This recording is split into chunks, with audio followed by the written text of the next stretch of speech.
ദൈവ തിരുനാമം വാഴ്ത്തപ്പെടുമാറാകട്ടെ. മത്തായിയുടെ സുവിശേഷം 27 അധ്യായം 22 വാക്യം. എന്നാൽ ക്രിസ്തു എന്ന യേശുവിനെ എന്തു ചെയ്യണ്ടു? ഭൗമിക ശുശ്രൂഷയുടെ അവസാന ആഴ്ചകളിൽ ജീവിതത്തിൻ്റെ വിവിധ തുറകളിലുള്ള നിരവധി ആളുകൾ യേശുവിനെ കണ്ടുമുട്ടി. ഇവരിൽ ഓരോരുത്തരും യേശുവിനെ കണ്ടുമുട്ടിയ വേളയിൽ വിവിധ നിലകളിൽ പ്രതികരിക്കുകയുണ്ടായി. യേശുനാഥനെ കണ്ടുമുട്ടുന്ന നമ്മുടെ ഹൃദയങ്ങളിൽ നിന്നും ഒരു പ്രതികരണം നടത്തുവാൻ നാം വിളിക്കപ്പെട്ടിരിക്കുന്നു. മഹാപുരോഹിതന്മാരും ജനത്തിൻ്റെ മൂപ്പന്മാരും ഉൾപ്പെട്ട സൻഹെദ്രിൻ സംഘം യേശുവിനെ കൊല്ലുവാൻ കൂടി വിചാരിച്ചു. ന്യായമായി വിധി കൽപ്പിക്കുന്നതിന് പകരം തങ്ങളുടെ സ്ഥാനം സംരക്ഷിക്കുവാൻ അവർ ഏറെ ആഗ്രഹിച്ചു. ഹേരോദാവ് യേശുവിനെ കണ്ടിട്ട് അത്യന്തം സന്തോഷിച്ചു. കാരണം അവനിൽ നിന്നും വല്ല അത്ഭുതവും ചെയ്യുന്നത് കാണാമെന്ന് ആശ വച്ചിരുന്നുവെങ്കിലും ഒരു അടയാളവും സംഭവിക്കാതിരുന്നപ്പോൾ യേശുവിനെ മടക്കി അയച്ചു. യഹൂദന്മാരുടെ രാജാവെന്ന് ഉത്തരം നൽകിയ യേശുവിനെ ഹേരോദാവ് തൻ്റെ പടയാളികളുമായി അവനെ പരിഹസിച്ചു, നിസ്സാരനാക്കി ശുഭ്രവസ്ത്രം ധരിപ്പിച്ചു.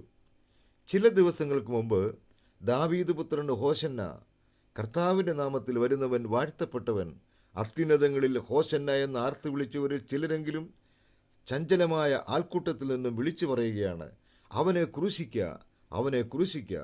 എന്നാൽ ഇക്കൂട്ടരുടെയെല്ലാം പ്രതികരണങ്ങൾ തികച്ചും തെറ്റായിരുന്നു, അന്യായവുമായിരുന്നു. യേശു നിരപരാധിയാണെന്ന് ബോധ്യപ്പെട്ട പീലാത്തോസ് ഒടുവിൽ ശത്രുപക്ഷത്തിൻ്റെ അപേക്ഷ പോലെ ആകട്ടെ എന്ന് വിധി കൽപ്പിച്ചു. യേശു ക്രൂശിക്കപ്പെട്ടതിന് ശേഷവും ജൂത ഭരണാധികാരികളും റോമൻ പടയാളികളും അവനെ പരിഹസിച്ചുകൊണ്ടിരുന്നു. കുരിശിൽ കിടന്ന ഒരു കള്ളൻ യേശുവിനെ ശാസിക്കുകയും വെല്ലുവിളിക്കുകയും ചെയ്തു. നീ ക്രിസ്തുവല്ലയോ? നിന്നെ തന്നെയും ഞങ്ങളെയും രക്ഷിക്കുക എന്ന് പറഞ്ഞ് അവനെ ദുഷിച്ചു. ക്രൂശിതനായ ദുഷ്പ്രവർത്തിക്കാരിൽ മറ്റവനോ അവനെ ശാസിക്കുകയും തൻ്റെ തെറ്റുകൾ അംഗീകരിക്കുകയും ചെയ്തു. യേശുവോ അരുതാത്തതൊന്നും ചെയ്തിട്ടില്ല എന്ന് പറയുകയും ചെയ്തു. പിന്നെ അവൻ യേശുവിനോട്, നീ രാജ്യത്വം പ്രാപിച്ചു വരുമ്പോൾ എന്നെ ഓർത്തുകൊള്ളണമേ എന്ന് പറഞ്ഞു. യേശു അവൻ്റെ ആത്മാവിന് രക്ഷ നൽകുമെന്നുള്ള ഉറപ്പും നൽകി.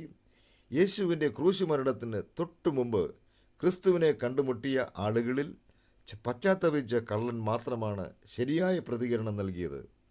നാം യേശുവിനോട് എങ്ങനെ പ്രതികരിക്കും? തെറ്റുകൾ ഏറ്റുപറഞ്ഞ് ക്രിസ്തുവിനെ ഹൃദയത്തിൽ സ്വീകരിക്കുന്ന ഏവർക്കും അവരുടെ പാപങ്ങൾ മോചിക്കപ്പെട്ട് യേശു നിത്യജീവൻ നൽകുന്നു. ദൈവമായ കർത്താവ് നമ്മെ ഏവരെയും അനുഗ്രഹിക്കുമാറാകട്ടെ.